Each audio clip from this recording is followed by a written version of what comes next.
Northern California, May 6, 1850.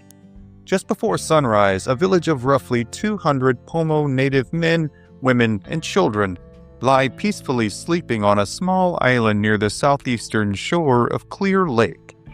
As they slumber, a contingent of U.S. Army soldiers, under the command of Captain Nathaniel Lyon, slowly take up positions surrounding the village. Then, just as the first rays of sunlight begin to scatter on the lake's cool waters and the first Pomo villagers begin to stir, the air is suddenly filled with explosions and gunfire as the soldiers fire upon them with their rifles, and artillerymen on the far shore pour an initial volley from their cannons into the island. In an instant, the small village is thrown into abject chaos as the screams of women and children fill the air and the few warriors present arm themselves. But their resistance is to little avail, as the bullets and artillery continue to pour into the small, concentrated area of the island. All around the village, the Pomo begin to fall dead, dying, and wounded. Many of them attempt to flee into the water, making a bid for the nearby shoreline. Most, however, are cut down in the muddy shallows.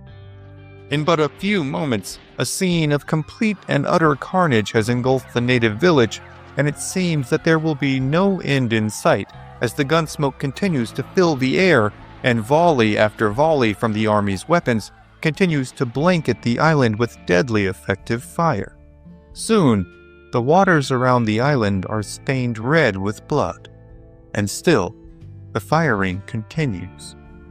But this attack, however brutal, is not by any means random, and the Pomo, though certainly caught off guard by the timing and ferocity of the Army's onslaught, are fully aware of why it is happening.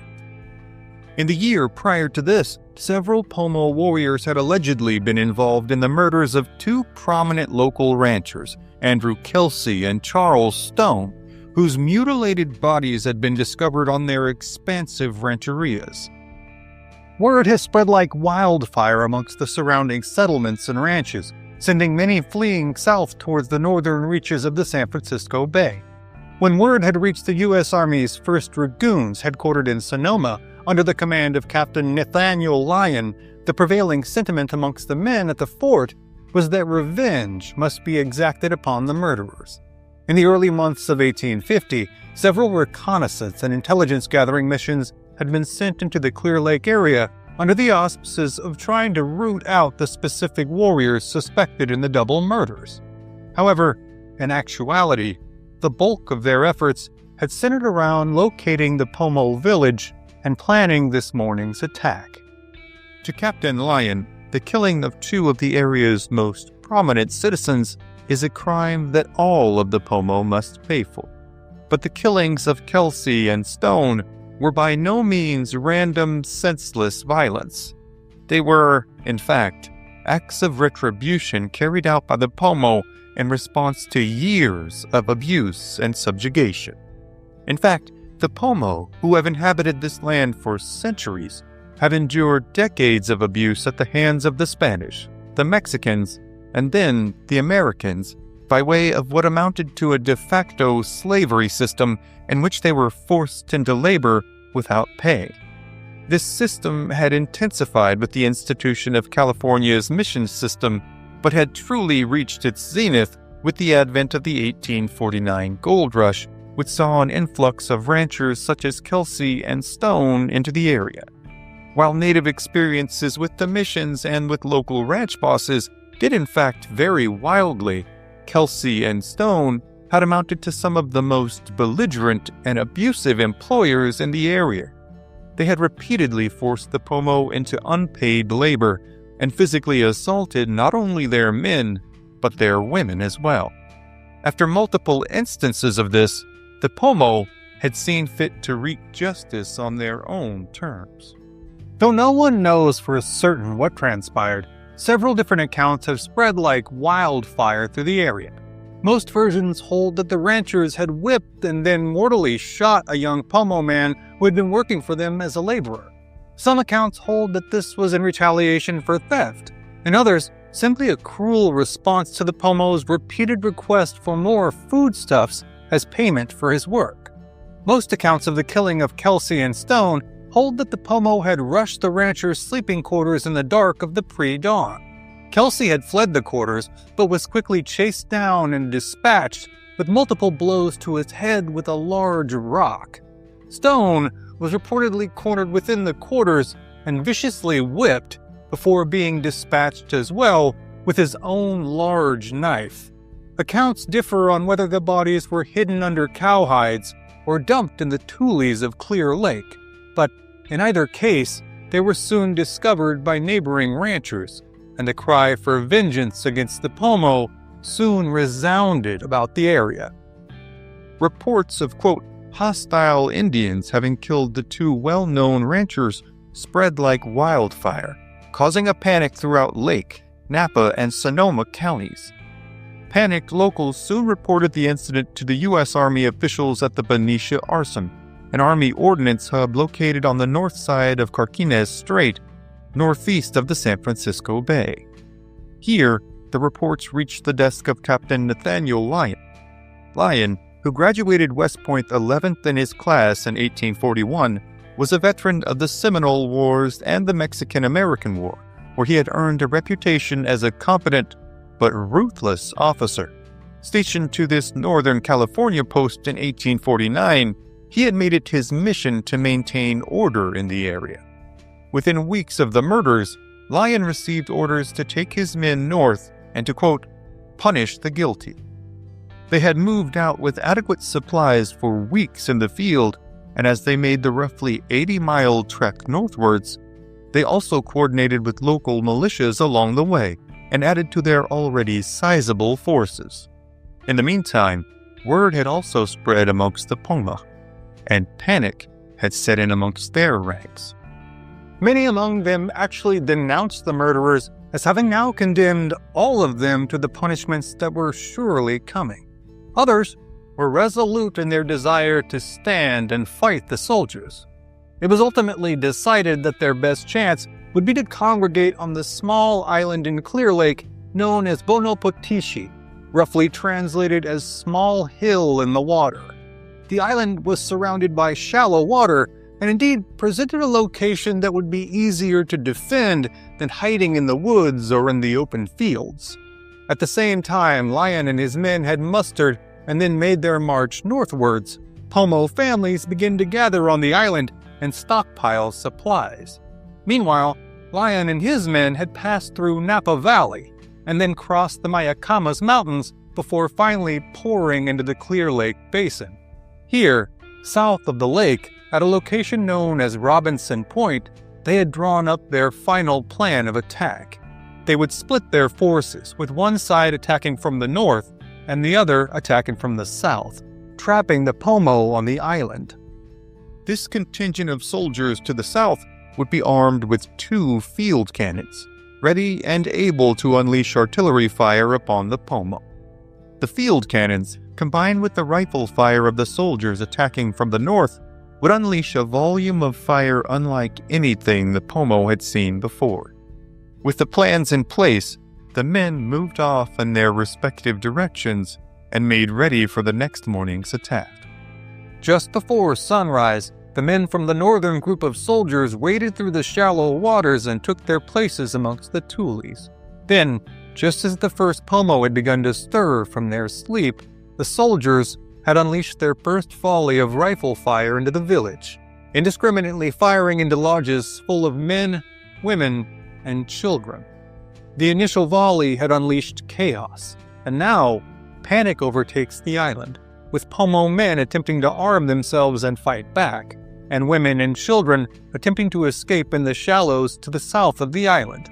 But as they do this, the field cannons unleash their first volley of fire upon the island, cutting down several Pomo at once. Those remaining now flee to the western side of the island, the side nearest the mainland shore, where they are met by Lyon's remaining men who pour more rifle fire onto the island. All of the Pomo have now collectively realized that they are not only trapped, but there is no effort being made to distinguish combatants from non-combatants. Horrified and enraged by this, warrior after warrior makes his final stand along the small island's shore, attempting to cover their families' retreats. One after another, the Pomo men are cut down. In many cases, so are their fleeing families. Some of the women and children make their escape by diving into the water and breathing through hollowed-out reeds. But many more are killed where they stand, with so many falling near the island's edge that the waters of the lake that surround it are now stained red with blood. A few of the Pomo are able to make it to the shore and to escape into the surrounding forest. Though they are able to skillfully meld into the landscape, many of them will soon perish of their wounds. Lion and his troops now seize control of the area and scour the island for surviving Pomo to take prisoner. But they find not a single survivor on the island. The Pomo, longtime inhabitants of this area, have now permanently lost their homelands.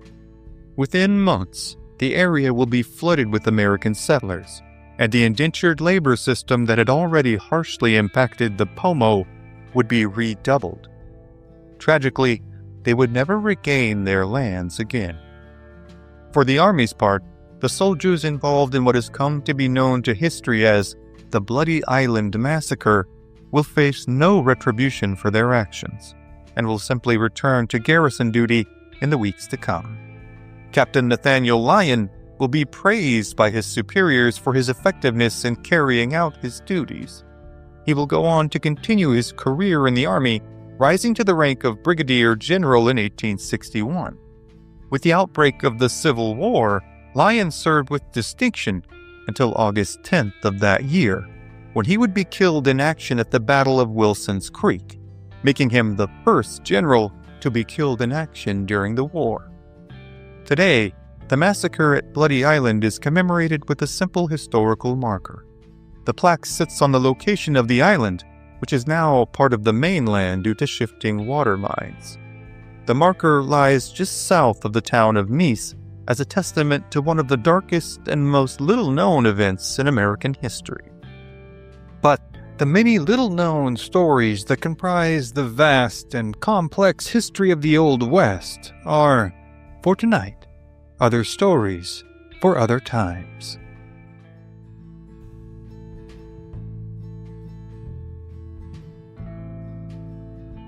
Monterey, California, March 6, 1846.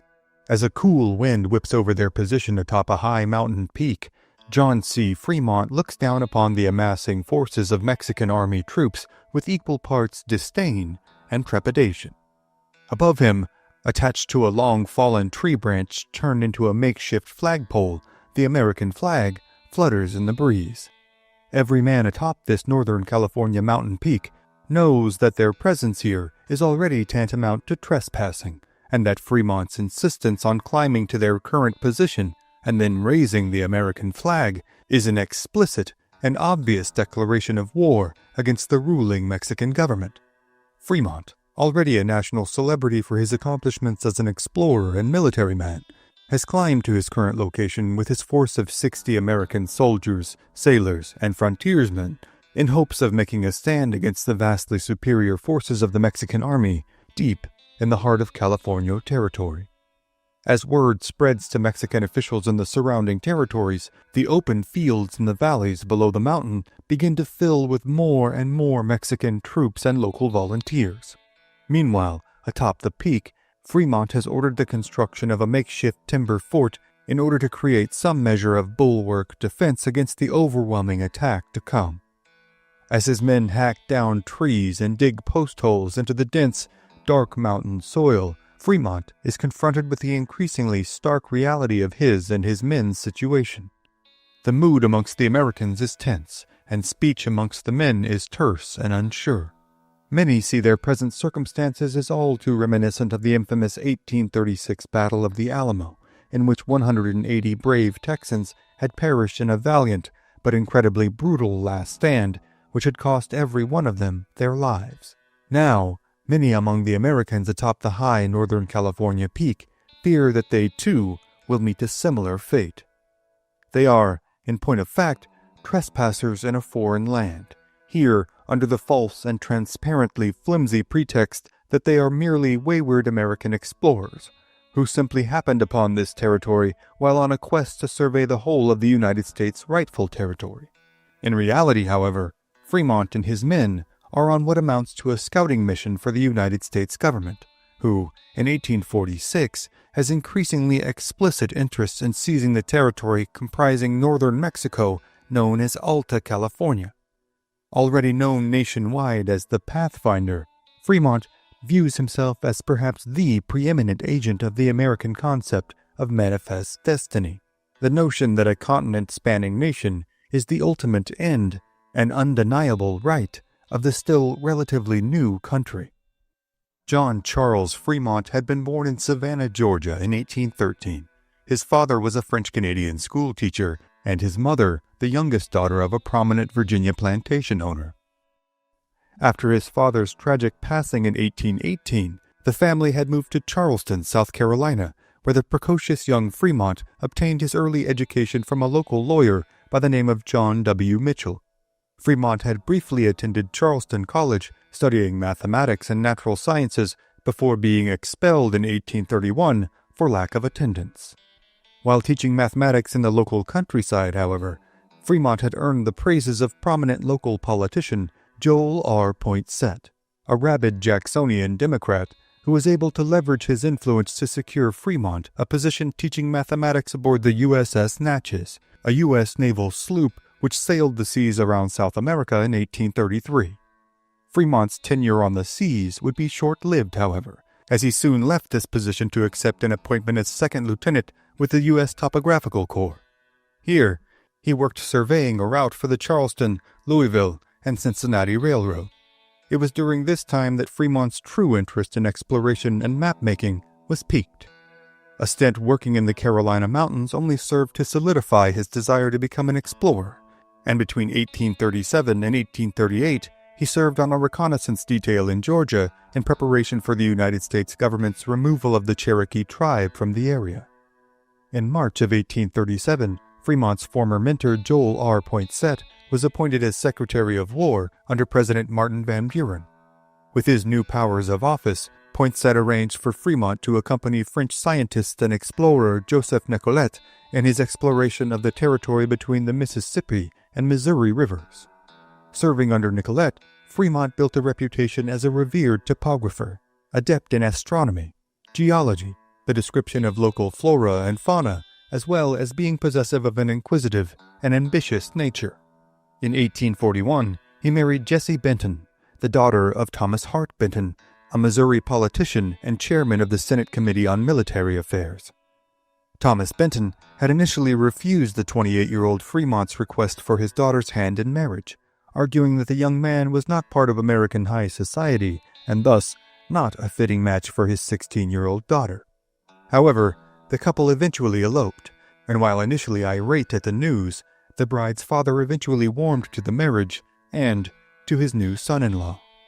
A die-hard expansionist and devotee of manifest destiny, Thomas Benton soon advocated for the necessity of sending survey teams west to scout potential transcontinental routes that could facilitate the large numbers of people they believed would soon be flooding into the untouched reaches of the continent. Benton also insisted that his son-in-law, John C. Fremont, was the only acceptable man to place in charge of these exploratory expeditions, with his combination of academic training, real-world experience, and political connections. Beginning in 1842, Fremont had led 3 expeditions. The first began in the summer of 1842, with an exploration of the budding Oregon Trail, following the South Pass that legendary mountain man Jedediah Smith had pioneered through the Rocky Mountains a generation earlier. They returned to Washington in October, and both John and Jessie Fremont soon rose to national renown with their published account of Fremont's expedition, entitled A Report of the Exploring Expedition to the Rocky Mountains, which became a nationwide success virtually overnight, stirring the restless imaginations of countless readers with its accounts of the Rocky Mountains, the Great Plains, and the various peoples, plants, and animals that inhabited the area.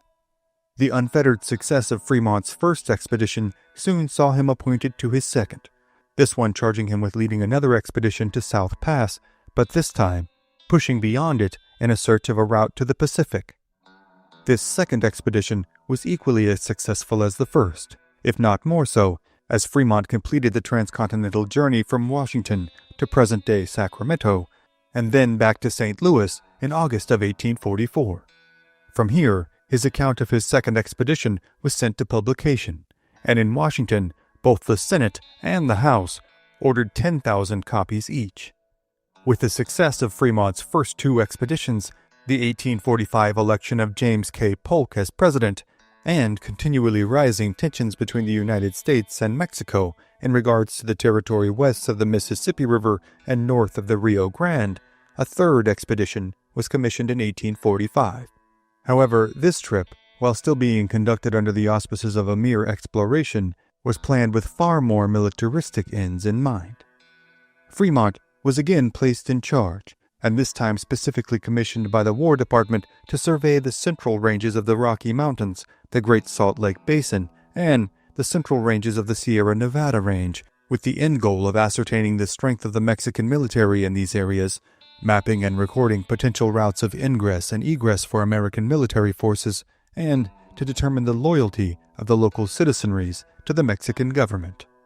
This third expedition had struck out from St. Louis on June 1st of 1845. They traveled west, passing through Bent's Fort and by the Great Salt Lake. When the party reached the Ogden River, today known as the Humboldt River, Fremont divided the men into two groups in hopes of doubling his effectiveness in surveillance by covering more ground in more directions. With 16 men, Fremont had arrived at Sutter's Fort, near present-day Sacramento, on December 9th, 1845. Here, he did his utmost to incite an air of patriotic fervor amongst the American expatriates who now called the area home. In the preceding decades, many of the peoples who called Northern California home had built a growing resentment towards the Mexican government, who tended to treat the citizens of Alta California as dismissible inhabitants of an expansive, wild, and altogether unknowable territory that merited little, if any, attention from officials whose constituents and concerns were situated almost entirely around the capital of Mexico City and its surrounding areas. Little in the way of formal official backing, Fremont had promised the aggrieved inhabitants of Sutter's Fort and the surrounding areas that, should they muster a rebellion against their oppressors in the Mexican government, he would ensure they had the full backing and support of the United States government. From Sutter's Fort, Fremont and his small party made their way west to the coastal town of Monterey, where Fremont met with American Consulate Thomas O. Larkin and the official Mexican Comandante, Jose Castro. Here, Fremont managed to simultaneously request replenishments of his supplies, while all the while surreptitiously continuing to survey the area for offensive strengths, defensive vulnerabilities, and local morale. By February of 1846, the party of 45 men who had separated from the original group to survey further north had reunited with Fremont and his group of 16 men at Mission San Jose, just north of Monterey. But the increased size of Fremont's contingent of Americans, as well as the duration of their stay, soon drew the suspicion of Comandante Jose Castro, who eventually ordered that Fremont and his men exit the whole of the Alta California territory. But, rather than acquiesce to the lawful order, Fremont had decided that he and his men would make their stand here, and lay claim to American soil that Fremont believed to be rightfully and providentially theirs. And so now, as word spreads through the nearby ranchos and small towns that a group of Americans had laid claim to Mexican territory in a direct provocation of their local government, Fremont and his men hunker down for the vicious battle to come. Ammunition is plentiful but finite, and with a total force of only 61 men, it is obvious to all that, even with their position atop this high ground, the Americans are not prepared to withstand a prolonged assault. Their nearest infantry reinforcements are hundreds of miles away, and their naval reinforcements practically non-existent here on the Alta California coast. The growing unease amongst the men with their current circumstances leads one amongst them to finally speak up. But this man is no rank-and-file member of the American force. He is, in point of fact, the real driving force behind Fremont's expeditionary successes thus far. His name is Christopher Houston Carson, better known as Kit Carson. Having already spent a decade of his life surviving the continent's harshest environs, few names on the American frontier garner as much reverence and recognition as his. While Fremont has indeed earned his reputation as a tireless explorer, it is Carson who has provided the experience, insight, and essential skills to facilitate that ambition and wanderlust.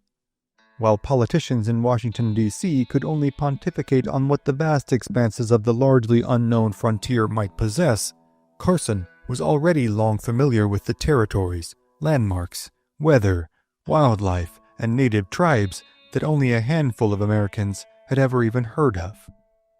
While barely literate and possessing none of the requisite pedigree of Washington officials, Carson is a master trapper, tracker, tanner of hides, horseman, sharpshooter, navigator, linguist, negotiator, and could build or break down a campsite in mere minutes.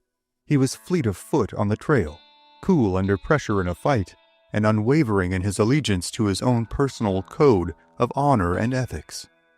Only a few years prior, at the annual Mountain Man Rendezvous in present-day Wyoming, Carson had challenged a drunken and belligerent Frenchman to a pistol duel on horseback, after he found out the man had publicly affronted one too many trappers and accosted a number of the attending women. The duel had ended with Carson coolly riding towards his opponent before loosing a ball from his pistol that shattered the man's wrist, resulting in his forfeiting the duel. Word of Carson's reputation as not only a skilled trapper, but a man not to be trifled with, had spread far and wide, and by the time he crossed paths with one John C. Fremont, Fremont was well aware of his reputation. The two had met while traveling on a steamboat up the Missouri River, and Fremont had convinced Carson to accompany his expedition and lend them his valuable skills.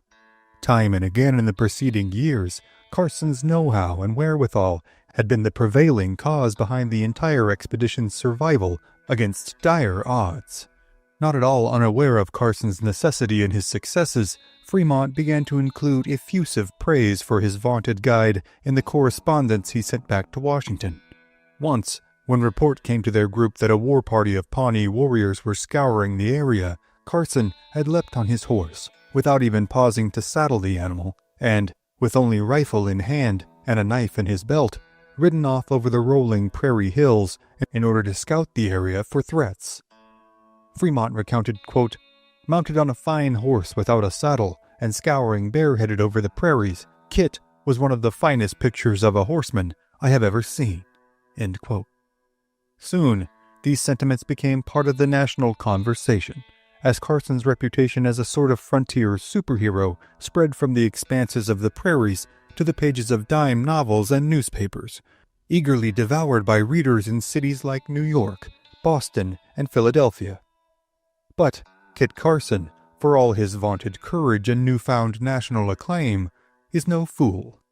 Though he is a flawed man as any, he is not vain, nor concerned with his legacy or his own country's expansion to the extent that he is willing to risk the almost certain deaths of himself and his comrades purely in the name of jingoistic fervor. Carson and the rest of the men atop the mountain believe their task to be increasingly futile with every passing hour, as numbers of Mexican soldiers in the fields below them increase from dozens to hundreds, their leadership and rank and file alike rightfully indignant at the Americans' arrogant and ill-advised occupation of their land. Thomas O. Larkin, the American consulate, himself supports Jose Castro's order for Fremont to vacate the Alta California territory. With years of tensions between Mexico and America already festering, Larkin had become increasingly worried that Fremont's actions would spark the tinderbox of already tenuous relations between the two countries. Now, it seems that bloodshed is inevitable. For their part, the California citizens as well take great offense at the incursion of this force of what are effectively foreign spies in their homeland. Though long neglected by the Mexican government, as they had been under its predecessor in the Spanish government, the Californios are a fiercely independent people, comprised largely of ranchers, farmers and vaqueros who carve out livings from the land's abundance while tending to the hostile local tribes, corrupt government officials, and, of course, the hulking California grizzly bears that populate the state in great numbers. They are master horsemen, adept in not only extraordinary feats of riding, but in wielding their long leather riatas in combination with elongated, steel-tipped lances. Though the tactic may appear comically antiquated at first to an enemy force wielding pistols and rifles, the Californio forces have perfected the technique of roping enemy combatants from their horses, at which point their lance-wielding comrades ride in to dispatch the unfortunate man. For their part, the massing Mexican military forces under the command of Comandante Castro are underfunded, under-equipped, and perpetually undermanned. Here on the fringes of Mexico's northernmost territories, they receive little in the way of formal direction or support. However, with the American flag now flying above their mountain peak, their directive is clear: force the Americans to leave at any cost. As rosters are composed and equipment is cleaned and checked amongst the Mexican forces, the consensus amongst Fremont's men, argued foremost by Kit Carson himself, is that there will be no honor to be had in the rout that is to come. They are under no illusions that the sacrifice of their lives will go on to uphold or inspire a revolution against the presiding Mexican government, as it had in Texas with the Battle of the Alamo. Instead, they assume that they will simply be wiped out, left as nothing more than a curious footnote in history as a band of impetuous madmen who had attempted to overthrow a sitting government. However, despite the seemingly utter futility of their situation, Fremont remains unmoved. For 3 long days, despite the consternation from within his ranks, Fremont refuses to surrender his position. Finally, on the 3rd day, it is clear that the Mexican forces in the valley below have been fully assembled. Within the next day, an attack will be imminent.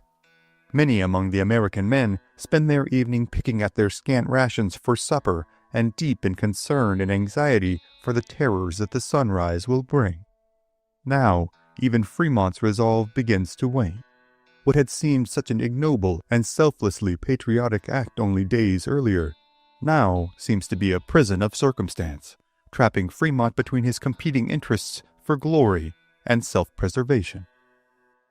As the last vestiges of the sun's rays sink below the dark horizon of the Pacific, many among the Americans believe it to be the last sunset that they will ever see. As darkness sets in, it brings with it the nighttime chill so common to the area. For hour after fitful hour, Fremont, Carson, and the other Americans shiver restlessly under thin blankets as the wind begins to pick up throughout the night. Finally, the sunrise breaks, clear and still, and the men wake to a chilling omen. At some point during the night, the makeshift flagpole that had been erected 4 days earlier has been blown down by the swirling Bay Area winds. Now, the American flag that had flown so boldly lies sullied in the dark soil of Gavilan Peak. The consensus among the men, as the sun continues to rise, is that this final indignity to their nation's colors most assuredly does not bode well for their efforts in the battle to come. Even Fremont, who had watched the sunset without wavering in his resolve to hold the mountaintop, looks upon the soiling of their flag as a particularly bad omen. Suddenly, as the totality of his situation sets in, and the hour of attack nears for the Mexican troops massing down below them, Fremont begins to reconsider his options. He knows that he can either stand and fight, likely at the cost of his own life and the lives of his men, or surrender their position and retreat from the mountain peak. After a few tense minutes of consideration, Fremont finally gives the order for the Americans to strike camp and proceed down the westerly slope of Gavilan Peak. This the men readily do, with most nearly elated at having avoided the fate that had been met in San Antonio a decade earlier by men like Colonel Travis, Jim Bowie, and Davy Crockett. As the sun continues to rise and the area's notorious morning overcast begins to clear, the Mexican forces, too, are relieved to look upon the mountaintop and find it devoid of American forces. Gavilan Peak, where the American forces had made their ill-advised stand, is today known as Fremont Peak, located between the cities of Monterey and Santa Cruz, California. Fremont will go on to move his men north, heading through the northern reaches of the San Joaquin Valley before pushing on to Klamath Lake in Oregon. On the way, the expedition encountered several native tribes, and hostilities ensued, with several natives left dead and more bad will being accumulated by Fremont in the California Territory. However, Fremont, Carson, and the men of this expedition will find no respite in Oregon. Soon, they will be called back to California after being located in the middle of the wilderness by a United States Marine captain on a top-secret mission with correspondence from Washington, D.C. But before Fremont and his men can make their way south again, they will find themselves victims to a surprise attack by the Klamath tribe, who are incensed at the Americans' presence in their lands. This will cost the lives of several expedition members and result in a retributory raid with sickening consequences for the local native tribes. Though the fight for the mountaintop has been narrowly avoided, the coming Mexican-American War will only intensify in California in the coming years. But the countless tales of John C. Fremont, Kit Carson, and the other Americans who will make their way westward in the fight for American expansion in the coming years, as well as the stories of the Mexican citizens and the native tribes who sought to retain their own homelands, are, for tonight, other stories for other times.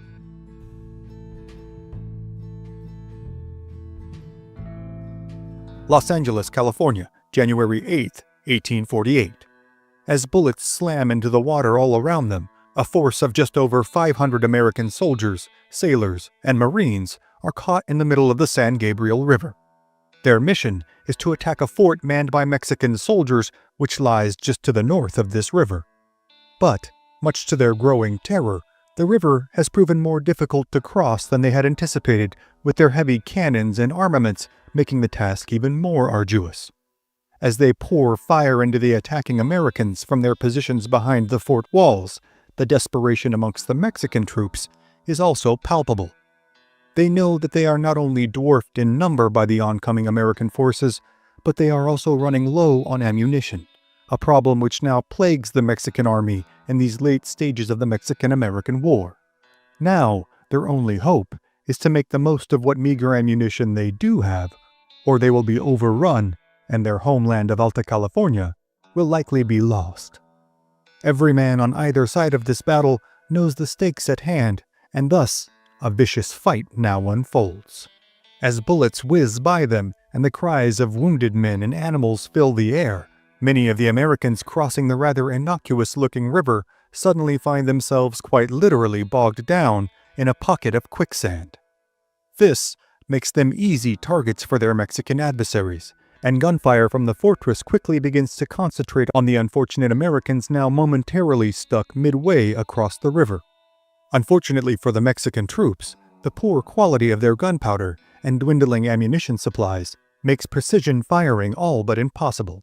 However, despite the relatively inaccurate fire, they attempt to make up for this deficiency with volume and intensity of fire in a last-ditch effort to thwart the attack. In a matter of only a few seconds, the American advance seemingly devolves into unadulterated chaos. However, for these American forces fighting roughly 3,000 miles away from their nation's capital, chaos has unfortunately been the order of the day in the preceding week leading up to this battle. As the fog of war engulfs them, many are unsure exactly who is in charge. Commodore Robert F. Stockton has argued vociferously for weeks with General Stephen Watts Kearny over which of the two men is truly in command of American forces here in Mexican-held Alta California. General Kearny has, in fact, already accomplished the longest, most arduous cross-country trek in U.S. Army history by leading his, quote, Army of the West from Washington, D.C. to San Diego, California. Here, he had joined forces with Stockton's men at the Battle of San Pasqual, where they narrowly escaped total annihilation at the hands of the Mexican army. Now, the arduous trek, in combination with the hard-fought battle, has greatly depleted not only Kearny's men, but the horses that his cavalry soldiers rely so heavily upon. Now, on the outskirts of Los Angeles, he finds his forces to be far fewer in number than those commanded by Commodore Stockton. Commodore Robert F. Stockton, the 52-year-old New Jersey-born veteran naval officer, has held firm in his assertion that, since he has more men under his command, he should rightfully be in charge of the entire attacking force. Though General Kearny in fact has the military authority to override Stockton's demands, he eventually acquiesces to giving Stockton at least nominal command. Now, as the American forces struggle to dislodge their artillery pieces from the river bottom's thick mud, Stockton does indeed take the opportunity to assert his leadership, coolly directing and assisting the men in digging out the cannons and then hauling them to the opposite shore, step by arduous step, all while under continuous fire. Finally, after reaching the opposite bank, Stockton directs the men to take cover behind one of the high river banks and then to form a square around their baggage and cattle. From here, it is agreed between Stockton and Kearny that Kearny will lead an assaulting force to move forward on the Mexican position, while Stockton will direct the placement and firing of the cannons with the goal of knocking out the Mexicans' artillery. Meanwhile, seeing their efforts to stop the Americans' crossing has failed, General Jose Maria Flores orders his cavalry troops, the famed Californio Lancers, to take the field in a headlong offensive against the Americans' position. The Lancers, known for their seemingly anachronistic choice in weaponry with their 14-foot-long steel-tipped lances, have, in fact, proven lethally effective thus far, even against forces armed with vastly superior firepower. This is due largely to the Californios' prowess as horsemen. Capable of feats that would later be relegated only to trick riders, the Californios, men and women alike, are often remarked upon by contemporary observers as the finest riders in the world, bar none. It is said that a Californio is more likely to saddle their horse and ride 100 yards than they are to walk it. This combination of unequaled mobility and tactical proficiency makes them a formidable opponent, indeed, even to an American army armed with the latest in firearm technology. Kearny and his men, constituting the left side of the square formation, meet this attacking force of lancers. The Mexican cavalrymen bear down upon them at full speed, crying, "Viva California!" Kearny orders his forces to detach from the square formation and, after a harrowing series of courageous but ultimately ineffective charges from the Californios, they are able to drive the Lancers into retreat. Back with the remainder of the American forces and their cannons, Stockton orders the artillery pieces quickly maneuvered out of cover and into position to fire. This is done quickly and enthusiastically by the American artillerymen as they sense victory to be near. Many among the American men are aware that it was 32 years ago, to the day, that General Andrew Jackson had engaged the British at the Battle of New Orleans. Now, an American battle cry wells up from the assembled soldiers, sailors, and Marines as Stockton orders a full-on charge upon the Mexican position. Shouts of "New Orleans! New Orleans!"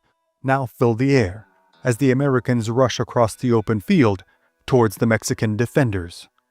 With their gunpowder and ammunition all but gone, Flores now orders a retreat to the nearby Puebla of Los Angeles. The Mexican soldiers, lancers, and volunteers now relinquish their positions and hastily make their way to Los Angeles as the Americans swarm the newly vacated position. The entire fight has lasted approximately 90 minutes. Despite the relatively short duration and relatively low death and casualty count on both sides, the consequences of this battle will have reverberations that shape the fate of both nations in the centuries to come. In spite of Kearny and Stockton's dispute over full command of the American forces at the San Gabriel River, it will be General Kearny who issues the official report on the battle to officials back in Washington, D.C. The report, which seems to cast Commodore Stockton as less co-commander and more helpful assistant, is written 3 days after the battle. It reads as follows. Headquarters, Army of the West, Ciudad de Los Angeles, Upper California, January 12, 1847. Sir, I have the honor to report that at the request of Commodore R.F. Stockton, who in September last assumed the title of Governor of California, I consented to take command of an expedition to this place, capital of the country, and that, on the 29th of December, I left San Diego with about 500 men, consisting of 60 dismounted dragoons under Captain Turner, 50 California volunteers, and the remainder of Marines and sailors with a battery of artillery. Lieutenant Emery, topographical engineers, acted as Assistant Adjutant General. Commodore Stockton accompanied us. We proceeded on our route without seeing the enemy until the 8th instant, when they showed themselves in full force of 600 mounted men with 4 pieces of artillery under their Governor Flores, occupying the heights in front of us which commanded the crossing of the river San Gabriel, and they ready to oppose our further progress. The necessary disposition of our troops was immediately made by covering our front with a strong party of skirmishers, placing our wagons and baggage train in the rear of them, and protecting the flanks and rear with the remainder of the command. We then proceeded, forded the river, carried the heights, and drove the enemy from them after an action of about 1.5 hours, during which they made a charge upon our left flank, which was repulsed. Soon after which they retreated and left us in possession of the field on which we encamped that night. Our loss in the actions was small, being 1 private killed and 2 officers, Lieutenant Renshaw of the Navy and Captain Gillespie of the Volunteers, and 11 privates wounded. The enemy, mounted on fine horses and being the best riders in the world, carried off their killed and wounded, and we know not the number of them, though it must have been considerable. After seizing control of the Mexican position, Kearny, Stockton, and the American forces now make camp atop the mesa overlooking Los Angeles. All among them know that the victory they have won on this day is indeed a decisive one, and that seizing control of the whole of the California territory is now as close as overtaking the small Puebla only a few miles away. Meanwhile, the soldiers and citizens now effectively trapped within the confines of Los Angeles pensively take stock of their circumstances. They are virtually devoid of usable ammunition and quality gunpowder, and have been forced to forfeit virtually all of their territories in the span of only a few months. Many among them have in fact long argued for annexation by the United States, having grown weary of dismissive treatment of themselves and their lands by the Mexican government, who by and large considers their northern territories to be both of little value and little import. The year prior, their own governor, Pio Pico, had already fled south, ostensibly to argue for more support in front of the Mexican Congress.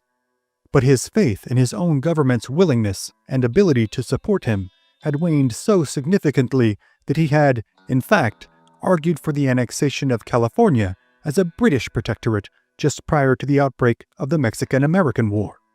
Amongst the citizens of Los Angeles, the city Pico himself had designated as California's capital, his conspicuous absence is increasingly attributed to his fear of being captured by the advancing Americans. Now, save for a few governing officials and military officers, the Californios have essentially been left to fend for themselves against the oncoming Americans. Many of them are simply tired of their young men fighting and dying for a government who seems unable and unwilling to outfit them with proper weapons and officers. However, there are many who insist that the American incursion must be halted at all costs. Ceding control of their territory, they argue, will ultimately mean ceding their very culture and way of life. Despite the growing consternation amongst the California people, the overarching sentiment amongst the vast majority of them is that they must fight on to the bitter end against the Americans. And so, the fight will carry on. Los Angeles, it is agreed, must be fought for. In the succeeding days, the Battle of La Mesa will take place, and the lives of the Californios, as well as the futures of Mexico and America, will be changed forever. But the accounts of that battle, as well as the many tales of the countless other battles fought in the brutal and bloody Mexican-American War, are, for tonight, other stories for other times.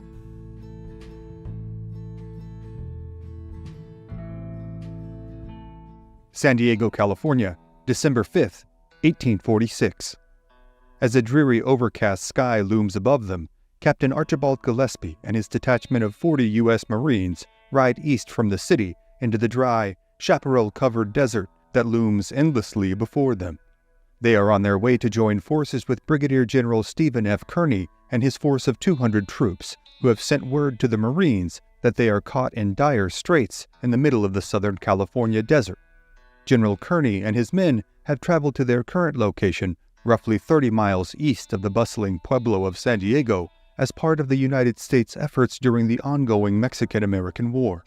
Though they have endured seemingly endless hardships on their journey from Fort Leavenworth, Kansas, to the city of Santa Fe, and then across the vast expanses of the deserts of present-day New Mexico and Arizona, before finally reaching the deserts of Alta California, most of the men are eager to find and engage their enemy in the Mexican army.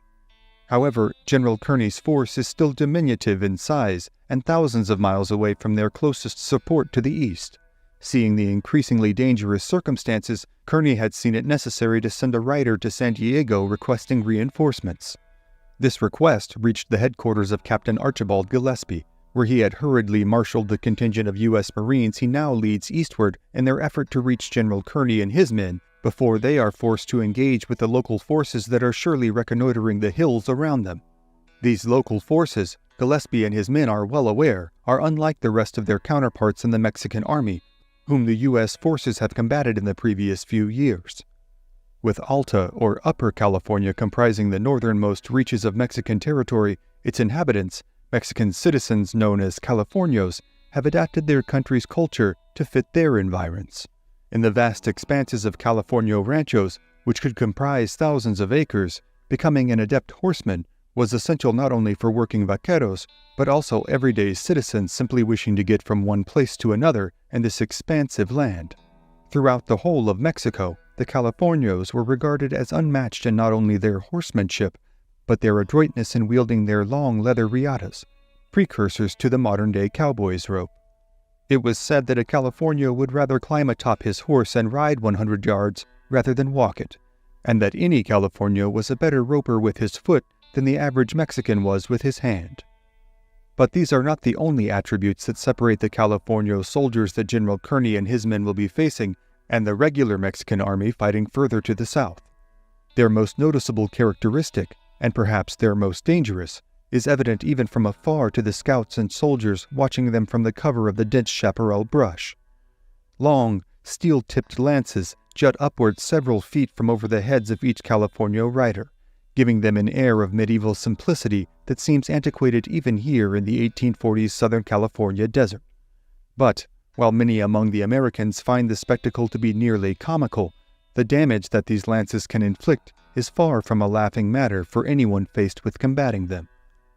Though the Californios are lacking in way of firearms and ammunition, their ability to inflict grievous wounds upon their adversaries before dashing away gives them a capability scarcely seen outside of the mighty tribes of the American plains, like the Cheyenne, the Lakota, and the Comanche.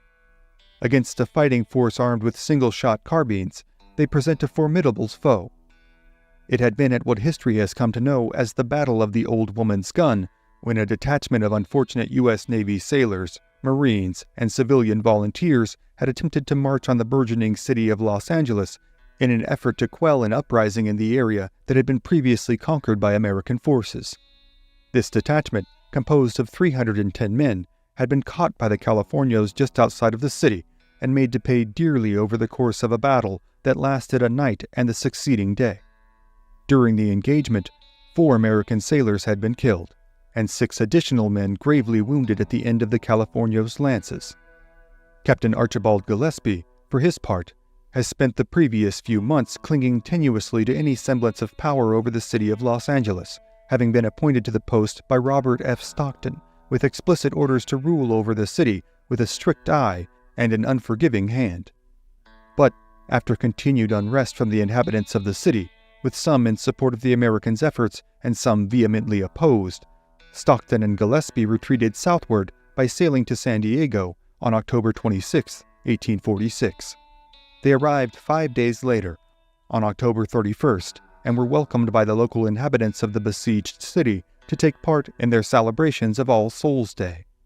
However, despite their warm reception, the men had found San Diego to be all but bereft of usable horses, mules, and cattle. While Stockton had returned north to Monterey, where Commanding Officer John C. Fremont was experiencing similar problems, Captain Gillespie and his men had set about procuring as many animals and supplies as they could while staying within the good graces of the citizens. At this critical juncture in the Mexican-American War, the Americans now found themselves clinging to largely nominal control of the Southern California coastline stretching down from San Francisco. They were running low on men, ammunition, and supplies. However, General John Kearny, on his trek westward from the desert, mistakenly believed his countrymen to have solidified a strong measure of control over nearly the whole of the territory. In the middle of the New Mexico desert, Kearny and his men had happened upon none other than the legendary mountain man Kit Carson, whom John C. Fremont had dispatched to Washington to carry correspondence regarding the Americans' progress in Alta California. After reviewing these dispatches, General Kearny had felt so hopeful as to the state of the Americans' advancement that he sent nearly half of his forces back to Santa Fe. He did, however, enlist the famed Carson to accompany him and his men back to Southern California. Now, Carson, among the most experienced in the group by far in matters of frontier warfare, rides with Kearny's cavalry, dressed in his mountain man trappings and sitting astride his sure-footed mule. He shares Kearny's growing concern with the group's isolation. The men amongst the cavalry, however, are by and large in high spirits, despite the toll taken on themselves and their animals by the months-long journey west. They have come here to fight what they believe to be a markedly inferior enemy, not only lacking in their training and equipment, but in fact relegated to using centuries-old technology in a desperate bid against a superior foe. Still, the obviousness of their predicament is not lost on the men of the cavalry, and all among them welcome the sight of Captain Gillespie and his Marines rumbling towards them in the afternoon, kicking up a sizable cloud of dust and towing with them a small brass cannon to add to the artillery firepower of the soldiers. Kearny and Carson both warmly greet Gillespie, who informs the general, much to his chagrin, that the state of affairs for the Americans in Southern California has deteriorated, even in the time since Carson has skulked out of San Diego with his secret correspondence for President James K. Polk. He also assures them that their suspicions that the Californios might be very close by are likely justified. Unfortunately for the Americans, Gillespie is more correct than he knows, as word of he and his men's departing San Diego has already reached two nearby parties of Californio Lancers. One, commanded by Leonardo Cota and Jose Alipas, is stationed at San Luis Rey to the north. When word reaches their headquarters, a contingent of Lancers immediately heads south to join forces with their brethren in order to mount an attack. Meanwhile, the second contingent of Lancer forces, commanded by Don Andres Pico, brother of the governor Pio Pico, is stationed in San Diego. Don Andres commands virtually the whole of the city outside of the American-held ports. He has now received word that the group of Marines has evaded Mexican security forces and is headed east into the desert. As yet unaware of Kearny's forces, they assume the men are yet again attempting to scour the countryside in search of horses and cattle. The two forces meet at San Luis Rey, where Pico, the senior officer, sees fit to divide their forces in an effort to more effectively scout the vast expanse of desert. Half of the men are sent south to El Cajon, while Pico and his contingent of 78 men make their way east into the desert, scouring the landscape for any sign of intruding American forces. In the late afternoon, the Californios arrive at the small Native American village of San Pasqual. The residents, largely terrified of the Californios after decades of incursion and mistreatment on their part, flee their homes, leaving their shelters to Pico and his men. But that evening, as Pico and his men cook their evening meals over the coals of the natives' fires, one of the tribespeople suddenly comes running back into the village, reporting that they have been found and detained by nearby American forces, numbering far larger than Pico had expected Captain Gillespie's force of Marines to be. Believing the natives' claims to be either lies or outright delusions, Pico largely dismisses them. However, only a few miles away, the flickering candles inside General Kearny's field headquarters tent illuminate the shadows of Kearny, Gillespie, Kit Carson, and a number of other officers as they now discuss what steps to take next, knowing that their enemy is almost certainly close at hand. It is decided that scouts will be sent out to reconnoiter the area and determine the size and strength of the Californios' forces. Lieutenant Thomas C. Hammond is appointed to command a small group of scouts, including some local natives, among them a man named Rafael Machado, who is familiar with both the tactics of the Californios as well as the terrain. In the pre-dawn hours, they ride into the countryside, disappearing into the darkness. Soon, Machado has discerned the location of the Californios at San Pasqual. He even crawls forward through the brush, garnering a close enough vantage point to confirm that these mostly sleeping men are in fact Pio's forces.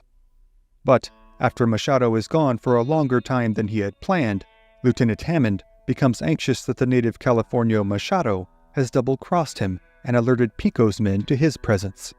Concerned that they will be the victims of an ambush, Hammond orders the remainder of his men to follow him in a silent charge into the village. Despite the men remaining silent, the clattering of their weapons and the pounding of their horses' hooves alert the Californio sentries on watch. Machado is discovered by his companions in this charge, having in fact steadfastly done his duty, and now remounts and joins his cohorts in a hurried retreat as the Californio guards order them to halt. In their haste, one of the soldiers drops their dark blue coat, with the tag U.S. Army sewn on it. Now, not only is Pico aware of the presence of the Americans, he has evidence that there is a larger force afoot than the 39 Marines who had left San Diego. As Lieutenant Hammond breathlessly reports the news of their discovery to General Kearney, Kearney mulls over his options. He decides, against the advice of Carson, that since the element of surprise has now been lost, they must make their attack as quickly as possible. As an early morning frost coats the blankets of the sleeping men, and a thick fog covers the landscape, they are suddenly shaken awake by their officers, and told to make ready for a charge. After shaking off their restless night's sleep, many of the young men are eager to mount up and make the charge to glory that they have traveled so far to take part in. Kearney has, however, taken a number of steps in order to mitigate their risk. He has ordered that their main objective will be to surround the village of San Pasqual, capture their horses, and take the men prisoner. However, the general, Carson, and Gillespie are all dubious as to whether or not this plan will be entirely realistic. Meanwhile, the forward observers from Pico's force of Californios dot the horizon with their silhouettes, keenly gathering some rather surprising intelligence as they take stock of the number of Americans present, not so large that an attack would be out of the question, and the condition of their stock, who are now so gaunt after their cross-continental trek that many of them seem near death. Within 15 minutes of being awakened, the men are organizing into their well-drilled formations in preparation for battle. When they had first left Kansas, their companies had been arranged according to the color of their horses, their animals well-fed and energetic, the men's uniforms pressed and well-kempt, and their weapons cleaned, oiled, and ready for use. Now, many of the men ride mules or horses mismatched from their units, and the animals' current state significantly affects their ability to perform. To make matters worse, their carbines cannot be counted on to fire in the damp morning conditions. Thus, this attack will be relegated to swords and single-shot pistols, with the carbine's only use now being in wielding it as a club. The men separate into 3 guards, with the advance guard being commanded by Captain Abram R. Johnston. General Kearney commands the guard behind them, but as the men move out towards the small valley that ensconces the village of San Pasqual, they begin to separate from each other at a greater and greater rate during the course of their travel. As the men near the village, a critical mishap takes place. With the distance between them making the commands all but inaudible, General Kearney's command for Captain Johnston to proceed in a, quote, trot is misheard as a gallop. This is a grave mistake, as the distance to the village is too far for the exhausted horses to reach at full speed, and the advanced force would be too far ahead of the second column for the second column to provide adequate relief. Still, Johnston dutifully issues the order, and the men in the advanced column urge their horses into a gallop. Seeing this, General Kearney is horrified. He exclaims, "Good heavens, I did not mean that!" However, it is too late. and now the distance between the two forces grows even faster.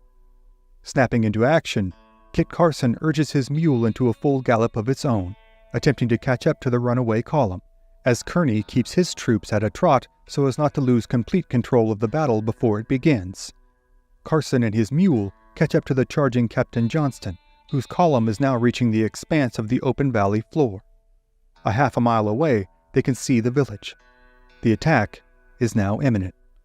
The 12-man column charges on, with its men roaring out in whoops and battle cries as they make their charge upon the village. But Pico and his Californios have taken cover in a small ravine next to the village, and from here let loose an initial volley of musket fire from their limited collection of firearms.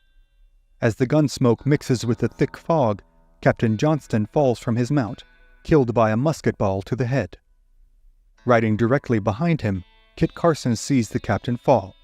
This trips up his own mount, and his normally sure-footed mule takes a disastrous tumble to the ground, launching Carson several yards ahead of the animal, where he lands splayed out and in a daze, before hurriedly scrambling out of the way of the rest of the charging column.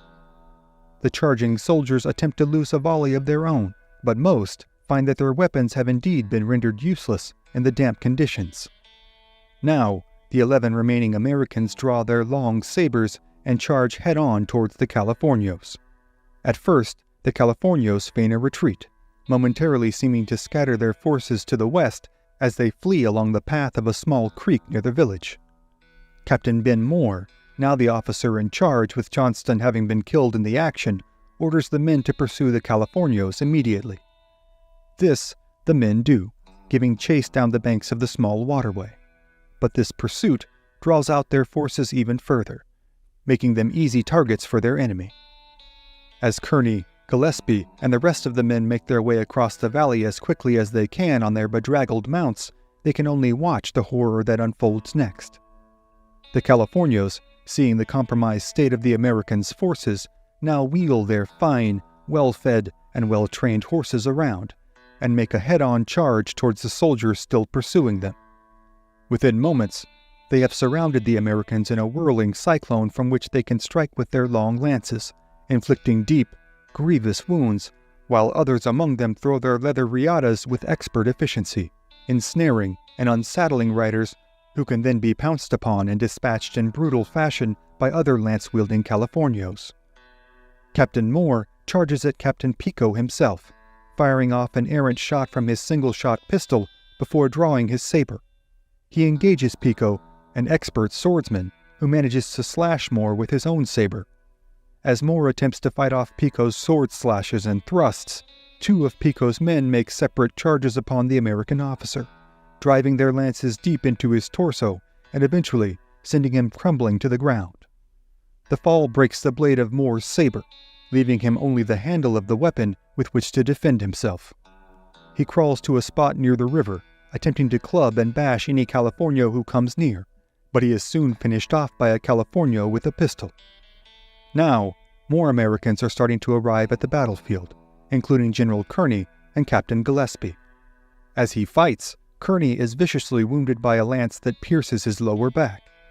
Gillespie fights off numerous vociferous attacks directed at him by a number of attacking lancers, many of whom know who he is and are intent on exacting vengeance upon him personally. For his part, Kit Carson has managed to obtain one of the carbines from the dead U.S. soldiers, one that he miraculously finds to be in working order. He now sits ensconced behind a small rock formation, proffering effective, lethal fire against any Californio who comes within range of his position. Finally, the brass cannons being towed towards the rear of the third column are brought to the field by the American forces, and a powerful volley is let loose towards the Californios. Though it has little effect in the way of lethality, it does manage to momentarily scatter Pico's forces. Now, as Pico and his men survey the battlefield from out of range of the cannons, they are overwhelmed with a collective joy at not only having survived, but tactically dominated a better trained, better equipped, and much larger opposition force. For their part, General Kearny, Captain Gillespie, and Kit Carson are now left to survey a macabre scene of death and gore that seems to cover the whole of the valley floor. They are now trapped here, with many dead and many wounded, still 30 miles from the nearest friendly forces in San Diego, and with Pico and his Californios now stalking the hills all around them in order to cut off any route of escape. During the night, the men who are uninjured go about the grisly task of digging a large communal grave for their comrades, before laying their bodies down inside of it, covering them up, and walking their horses over the top to tamp down the ground to keep their comrades' bodies safe from the frothing packs of hungry wolves that now seem to fill the valley, having smelled the blood and viscera that now litter its floor. In the next few days, the Californios will take great hope in their ability to perhaps defend themselves from the encroaching American forces after so many months of doubt. They will hound General Kearny's forces, making any likelihood of their escape to San Diego, especially with many wounded in tow, nearly impossible. It will ultimately be up to Kit Carson, as well as a native guide and a naval officer, who will volunteer to make a death-defying nighttime trek to San Diego in hopes of garnering relief forces for their comrades. But the story of Kit Carson and his comrades' impossible task, and the conclusion of the brutal, bloody, and callous Mexican-American War are, for tonight, other stories for other times.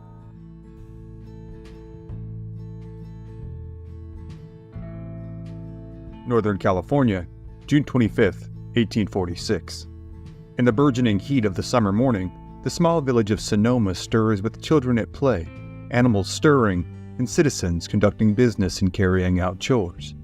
For weeks now, the small hamlet situated just north of San Francisco has been caught up in a groundswell of political upheaval that has been fostering amongst the American immigrants to this territory still owned by Mexico.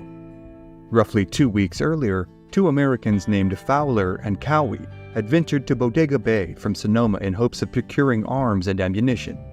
They had been caught en route by Mexican guerrilla forces and, after being tied to a pair of oak trees and tortured, had been hanged. On June 14, 1846, the town had been taken over by men claiming it in the name of the Bear Flag Republic. Roughly 30 men, under the leadership of 40-year-old former mountain man Ezekiel Stuttering Zeke Merritt, had taken over Sonoma to essentially no resistance. The founder and mayor of the town, General Mariano Vallejo, is placed under arrest, and a white flag with a makeshift bear on it is raised over the town. The news of this action reaches California Governor Pio Pico, who orders Captain Joaquin de la Torre to take a contingent of soldiers under his command and quash this troublesome rebellion. But, much to his dismay, de la Torre has been repeatedly repulsed by the Americans, who are now calling themselves Osos, or Bears. The news of this action also soon reaches the ears of one Captain John C. Fremont. Though ostensibly on an exploratory mission at the behest of the United States government, Fremont has long fostered hopes that the Americans living in Mexico's Alta California would rebel against their overseers and annex California in the name of the United States. Now, the ambitious army officer who has advanced to the odd but prestigious position of military officer in charge of a scientific expedition is heartened to hear that his hopes have become a reality. Fremont and his party have spent the previous few years carrying out a variety of exploratory missions that have seen them cover vast expanses of the American West, and California in particular. They have survived all manner of privation, hardship, and travail. Just weeks prior, 3 members of their party had been killed by native warriors believed to be Modocs on the shores of what is today Oregon's Klamath Lake. Though many in the band are experienced mountain men and soldiers, they all readily acquiesce to the fact that they owe their survival, in large part, to the efforts of their legendary guide, Christopher Houston Carson, otherwise known as Kit Carson. Though only 36 years old, Kit Carson is already a legendary figure on the American frontier. Tales of his daring exploits in fighting native warriors, trapping little-known areas, and surviving all manner of wilderness hardships are well known by many on the eastern seaboard due to the popularity of the dime novels bearing his name. Though many are largely or entirely fictionalized, and Carson himself often bristles at any mention of his own celebrity, he is a celebrity nonetheless. However, despite his notoriety, Carson is a steadfastly dutiful and loyal man, whose already fastidious obedience to Fremont's authority has been even further solidified since the officer saved his life after riding his imposing war horse, a large gray steed named Sacramento, over a native warrior who had drawn an arrow on Carson in the woods of southern Oregon. The fact that this had likely saved his life is not lost on the legendary mountain man. And when Fremont suddenly gives the order that the party will make their way to Sonoma to reinforce and oversee the rebel forces, Carson obeys without question. Now, as the party makes its way into the small town during this sweltering morning on June 25th, the townsfolk are brought to a momentary pause. The men, who have for the most part made their homes in the wilderness for the preceding several months, cause quite a stir with the spectacle they present amidst the comparatively genteel townsfolk. In their trek southward to Sonoma, they have taken on several volunteers, and now present a buckskin-clad, ill-kempt, and unshaven multinational spectacle to the observing Sonomans. One among them commented that Fremont's group was composed of Americans, French, English, Swiss, Poles, Russians, Chileans, Germans, Greeks, Austrians, and Pawnees, and if De La Torre could beat them, he could beat the whole world. Within a matter of days, Fremont has taken over the town and taken over leadership of the rebellion. As the ranking military officer for hundreds of miles, Fremont exercises his martial authority over the rebels and promises them protection for their obedience. The settlers of Sonoma agree, even acquiescing to Fremont's request to formally move the recognized start date of the rebellion to coincide with his arrival, to defer all military and civil command to him, and to refer to him as Oso I. He begins signing all letters and dispatches Captain John C. Fremont, Commander-in-Chief of Military Forces in California, and orders the Osos under his command to iron and confine any person who shall disobey your commands, and to shoot any person who shall endanger the safety of the town.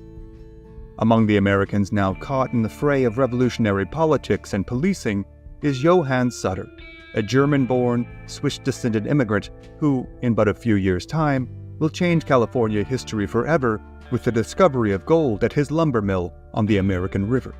However, now, in 1846, he is simply a prominent local who is beginning to find Fremont's methods distasteful, if not outright untenable.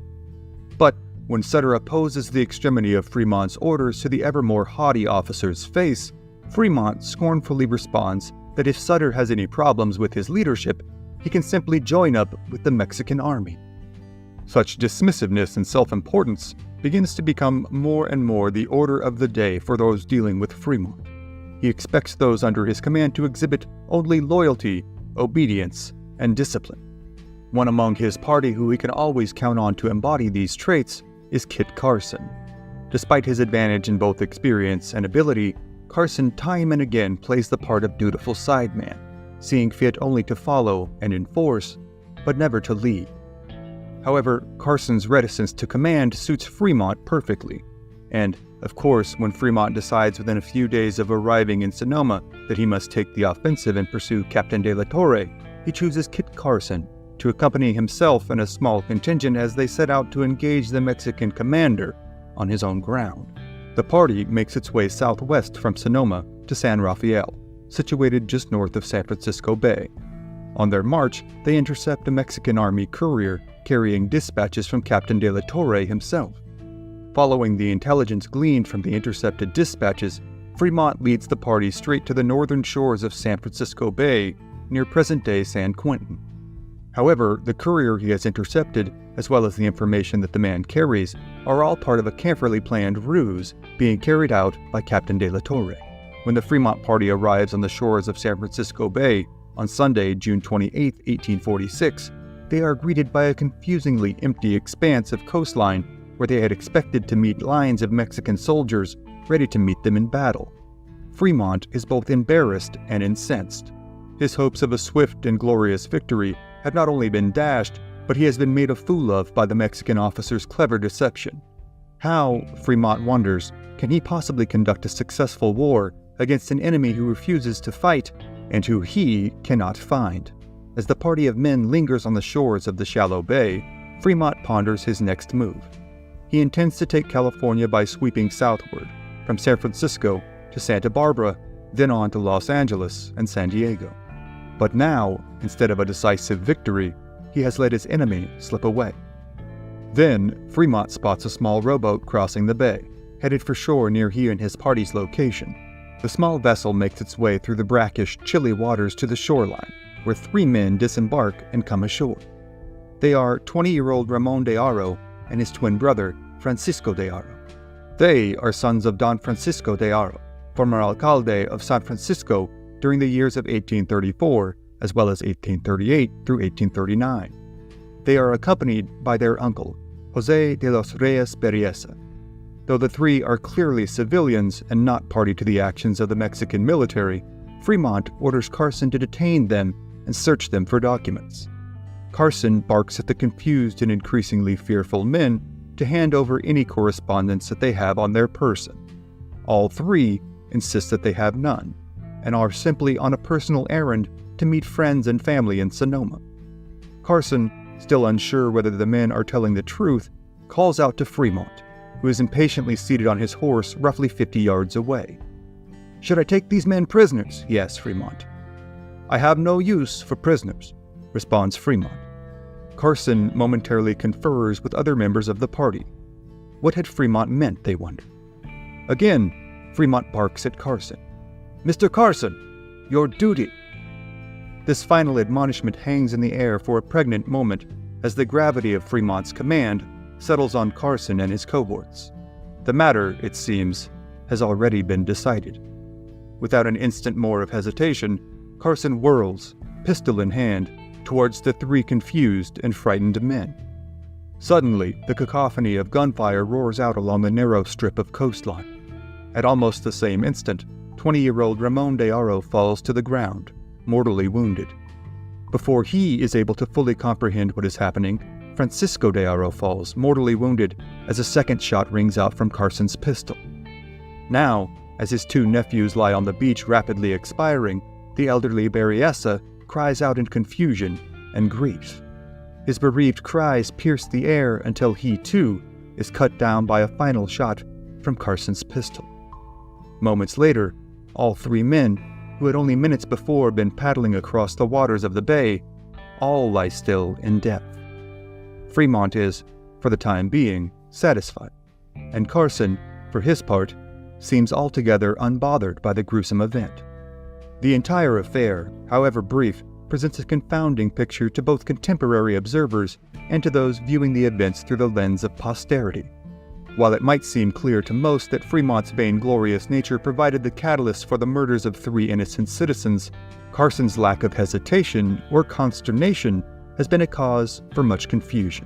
While many might attribute his actions to racial motives, Carson was himself married to a Mexican citizen named Josefa Jaramillo, whom he was fiercely devoted to, and had even converted to Catholicism in order to marry.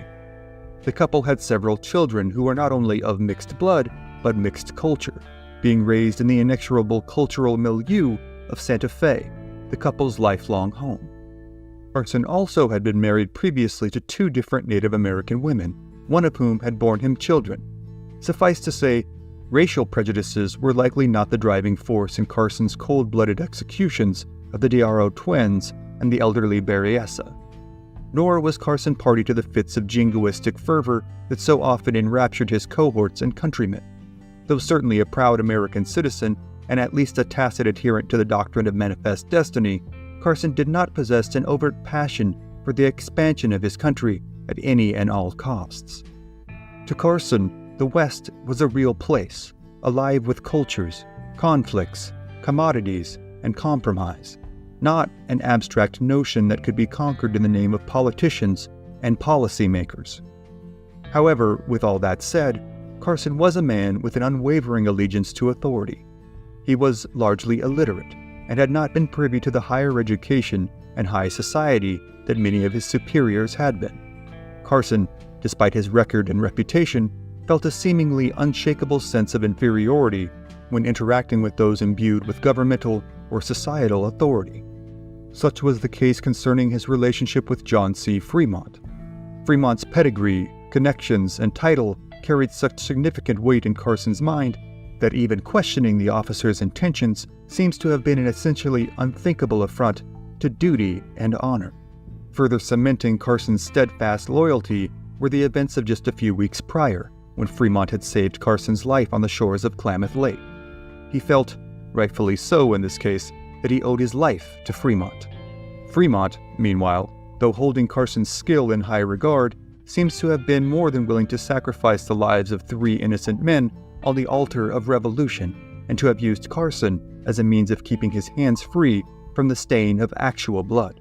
Though he had spent many years building his reputation and legacy via treacherous backwoods expeditions, as well as dining room diplomacy, Fremont sees the revolution at hand against the Mexican government to be his big chance at lasting fame and fortune. He believes that without his explicit direction and assistance, the Bear Flaggers are doomed to fail against the mighty Mexican army. He also believes that this revolutionary fervor for independence can be tempered to perfectly suit the desires of the American government in fulfilling the edicts of manifest destiny. Finally, he believes that with the killing of Fowler and Cowie, the 2 Sonoman citizens who had been cruelly tortured and killed by Mexican guerrillas, any and all violent retribution employed against any military-aged male, with even suspected allegiance to the Mexican government, are justifiable actions completely in keeping with military norms. Whatever the why behind either man's actions, though, there is still the matter of the what exactly the men should do next. Captain de la Torre has managed to slip away, and while he is temporarily disadvantaged, he is rapidly heading south to notify his superiors in San Francisco that the Americans in and around Sonoma have now risen up and officially spilled blood in the name of their revolution. Word will soon spread south, to Los Angeles, San Diego, and before long, to Mexico City. The response from the Mexican government, Fremont expects, will be swift and merciless, and will soon overrun the Bear Flag rebels. Should Fremont command his party to return to Sonoma, they will be left to wait to receive a series of sizable, relentless attacks from an opposing force with massive advantages in both numbers and firepower. Fremont finds this option unsuitable for both tactical and political reasons.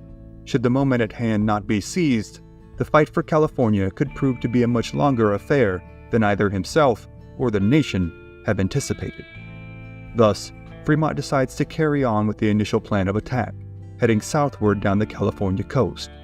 2 weeks after the killing of the Diaro brothers and Berryessa, Fremont leads his party to Monterey. Here, he will link up with the American naval vessels that dock in the bay, and, after another inconsequential engagement with the Mexican army, continue the march southwards towards Los Angeles.